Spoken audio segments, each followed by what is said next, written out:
नमस्कार, मैं हूं मेघा चंदन। आप देख रहे हैं ईपीसी वर्ल्ड न्यूज। शुरुआत करते हैं हमारे बिजनेस हिंदी बुलेटिन से। हैदराबाद बेस्ड वीएसटी इंडस्ट्रीज ने round table India's local arm Hyderabad Titans round table charitable trust के सहयोग से मेदक डिस्ट्रिक्ट के तोपरान और ब्राह्मणपल्ली के सिटी आउटस्कर्ट्स में 2 करोड़ रुपए की लागत से 4 रूरल गवर्नमेंट स्कूलों का बुनियादी ढांचा विकसित किया है। इतना ही नहीं, इन 4 स्कूलों में 10 कक्षाएं, 3 टॉयलेट ब्लॉक्स और 60 ड्यूअल स्कूल बेंचेस शामिल हैं। इतना ही नहीं, इन सुविधाओं का उद्घाटन वीएसटी इंडस्ट्रीज लिमिटेड के एमडी आदित्य देव गुप्तू ने किया। इस दौरान उनके साथ इंडस्ट्री के कई अन्य सदस्य मौजूद रहे।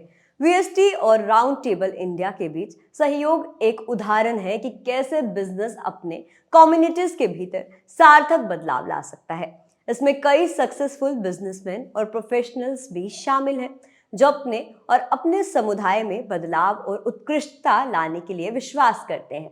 और इसमें अभी तक 3347 परियोजनाओं के 7890 कक्षाओं का निर्माण किया गया है, जिससे पूरे भारत में 8.67 मिलियन बच्चे प्रभावित हुए हैं।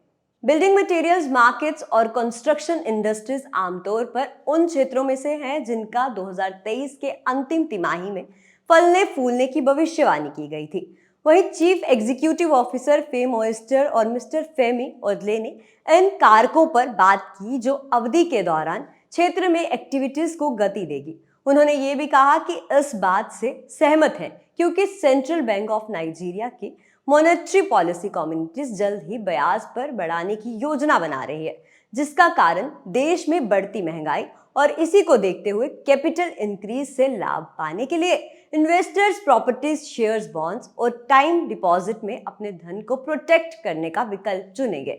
जेफरीज ने कहा कि पीएसयू स्टॉक्स रिसेंटली रैली के कारण फिर से लाइमलाइट में है, जिससे संभावित रूप से 2023 के राज्य चुनावों और 2024 में आम चुनावों में डिसइन्वेस्टमेंट के लिए सरकार पर दबाव पड़ सकता है। भारी चुनावी कैलेंडर सरकार पर सोशल स्पेंडिंग का बढ़ावा देने के लिए दबाव डाल सकता है, जिसमें किसानों को एनुअल ट्रांसफर्स, हेल्थ इंश्योरेंस का विस्तार और होम लोन्स पर इंटरेस्ट सब्सिडी समेत अन्य योजनाएं भी शामिल हैं। वहीं इस बढ़ते खर्च को पूरा करने के लिए एक तीव्र ब्रोकरेज फर्म ने महेश नंदूरकर के एक नोट में कहा, पीएसयू रैली से निकट अवधि में डिसइन्वेस्टमेंट की संभावना बढ़ सकती है। बारामती लोकसभा क्षेत्र की सांसद सुप्रिया सूले ने पुणे के उभरते आईटी हब के आसपास के गांव में अपर्याप्त बुनियादी ढांचे पर चिंता जताई है। सुप्रिया सूले ने बताया कि जनसंख्या के दबाव को कम करने और निवासियों के सामने आने वाली बढ़ती समस्याओं के समाधान के लिए इन गांवों को नगर निगम में शामिल करने पर जोर दिया जाए।